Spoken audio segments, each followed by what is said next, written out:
"I knew it was," cried Tweedledum, beginning to stamp about wildly and tear his hair. "It's spoilt, of course."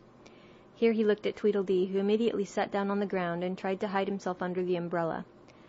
Alice laid her hand upon his arm and said in a soothing tone, "You needn't be so angry about an old rattle." "But it isn't old," Tweedledum cried, in a greater fury than ever. "It's new, I tell you. I bought it yesterday, my nice new rattle," and his voice rose to a perfect scream. All this time Tweedledee was trying his best to fold up the umbrella with himself inside it, which was such an extraordinary thing to do that it quite took off Alice's attention from the angry brother. But he quite succeeded, and it ended in his rolling over, bundled up in the umbrella, with only his head out, and there he lay, opening and shutting his mouth and his large eyes, looking more like a fish than anything else, Alice thought. "Of course you agree to have a battle?" Tweedledum said in a calmer tone. "I suppose so," the other sulkily replied, as he crawled out of the umbrella, "only she must help to dress us, you know." So the two brothers went off hand in hand into the wood and returned in a minute with their arms full of things, such as bolsters, blankets, hearthrugs, tablecloths, dish covers, and coal scuttles.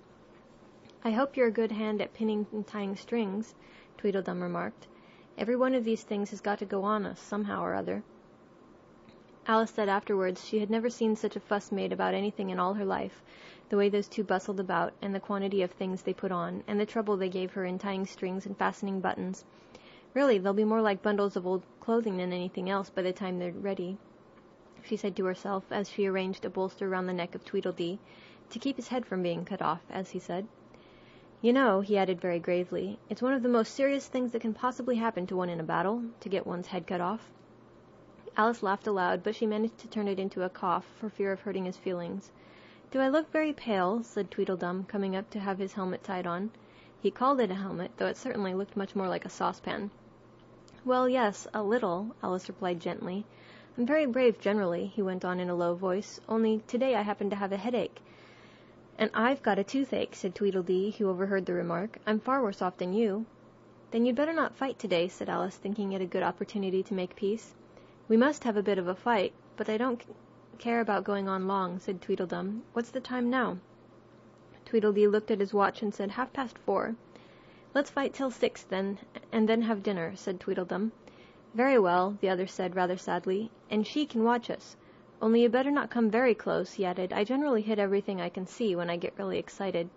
"And I hit everything within reach," cried Tweedledum, "whether I can see it or not." Alice laughed. "You must hit the trees pretty often, I should think," she said. Tweedledum looked round him with a satisfied smile. "I don't suppose," he said, "there'll be a tree left standing for ever so far around by the time we're finished." "And all about a rattle," said Alice, still hoping to make them a little ashamed of fighting for such a trifle. "I shouldn't have minded it so much," said Tweedledum, "if it hadn't been a new one." "I wish the monstrous crow would come," thought Alice. "There's only one sword, you know," Tweedledum said to his brother. "But you can have the umbrella. It's quite as sharp. Only we must begin quick. It's getting as dark as it can." "And darker," said Tweedledee. It was getting dark so suddenly that Alice thought there must be a thunderstorm coming on. "What a thick black cloud that is," she said, "and how fast it comes. Why, I do believe it's got wings."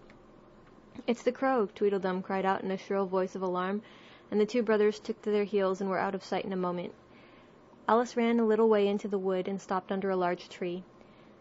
"It can never get at me here," she thought. "It's far too large to squeeze itself among the trees, but I wish it wouldn't flap its wings so. It's making quite a hurricane in the wood. Here's somebody's shawl being blown away." Chapter 5. Wool and Water. She caught the shawl as she spoke and looked about for the owner. In another moment the White Queen came running wildly through the wood, with both arms stretched out wildly as if she were flying, and Alice very civilly went to meet her with the shawl. "I'm very glad I happened to be in the way," Alice said, as she helped her put the shawl on again. The White Queen only looked at her in a helpless, frightened sort of way, and kept repeating something in a whisper to herself that sounded like bread and butter, and Alice felt that if there was to be any conversation at all, she must manage it herself. So she began, rather timidly, "Am I addressing the White Queen?" "Well, yes, if you call that addressing," the Queen said. "It isn't my notion of the thing at all." Alice thought it would never do to have an argument at the very beginning of their conversation, so she smiled and said, "If your Majesty will only tell me the right way to begin, I'll do it as well as I can." "But I don't want it done at all," groaned the poor Queen. "I've been undressing myself for the last 2 hours." It would have been all the better, as it seemed to Alice, if she had got someone else to dress her. She was so dreadfully untidy. Every single thing's crooked, Alice thought to herself, and she's all over pins. May I put your shawl straight for you? She added aloud. I don't know what's the matter with it, the Queen said in a melancholy voice. It's out of temper, I think. I've pinned it here and I've pinned it there, but there's no pleasing it. It can't go straight, you know, if you pin it all on one side, Alice said as she gently put it right for her. And dear me, what a state your hair is in. Uh-oh. The brush had gotten tangled in it, the Queen said with a sigh, and I lost the comb yesterday. Alice carefully released the brush and did her best to get the hair into order. Come, you look rather better now, she said after altering most of the pins. But really, you should have a lady's maid. I'm sure I'll take you with pleasure, the Queen said. 2 pence a week, and jam every other day. Alice couldn't help laughing as she said, I don't want you to hire me, and I don't care for jam. It's very good jam, said the Queen. Well, I don't want any today, at any rate. You couldn't have it if you did want it, said the Queen. The rule is jam tomorrow and jam yesterday, but never jam today. It must come sometimes to jam today, Alice objected. No, it can't, said the Queen. It's jam every other day. Today isn't any other day, you know. I don't understand you, said Alice. It's dreadfully confusing. That's the effect of living backwards, the Queen said kindly. It always makes one a little giddy at first. Living backwards, Alice repeated in a great astonishment. I've never heard of such a thing. But there's one great advantage in it, that one's memory works both ways. I'm sure mine only works one way, Alice remarked. I can't remember things before they happen. It's a poor sort of memory that only works backwards, the Queen remarked. What sort of things do you remember best? Alice ventured to ask. Oh, things that happened the week after next, the Queen replied in a careless tone. For instance, now, she went on, sticking a large piece of plaster onto her finger as she spoke, there's the King's messenger. He's in prison now, being punished, and the trial doesn't even begin till next Wednesday, and of course the crime comes last of all. Suppose he never commits the crime, said Alice. That would be all the better, wouldn't it? The Queen said, and she bound the plaster round her finger with a bit of ribbon. Alice felt there was no denying that. Of course it would be all the better, she said, but it wouldn't be all the better his being punished. You're wrong there, at any rate, said the Queen. Were you ever punished? Only for faults, said Alice. And you were all the better for it, I know, the Queen said triumphantly. Yes, but then I had done the things I was punished for, said Alice. That makes all the difference. But if you hadn't done them, the Queen said, that would have been better still, better and better and better. Her voice went higher with each better, till it got quite to the squeak at last. Alice was just beginning to say, there's a mistake somewhere, when the Queen began screaming so loud that she had to leave the sentence unfinished. Oh, oh, oh, shouted the Queen, shaking her hand about as if she was trying to shake it off. My finger's bleeding. Oh, oh, oh, oh. Her screams were so exactly like the whistle of a steam engine that Alice had to hold both of her hands over her ears. What is the matter? She said as soon as there was a chance of making herself heard. Have you pricked your finger? I haven't pricked it yet, the Queen said, but I soon shall. Oh, oh, oh. When do you expect to do it? Alice asked, feeling much more inclined to laugh. When I fasten my shawl again, the poor Queen groaned out. The brooch will come undone directly. Oh, oh. As she said the words, the brooch flew open, and the Queen clutched wildly at it and tried to clasp it again. Take care, cried Alice. You're holding it all crooked, and she caught at the brooch, but it was too late. The pin had slipped, and the Queen had pricked her finger. That accounts for the bleeding, you see, she said to Alice with a smile. Now you understand the way things happen here. But why don't you scream now? Alice asked, holding her hands ready to put them over her ears again.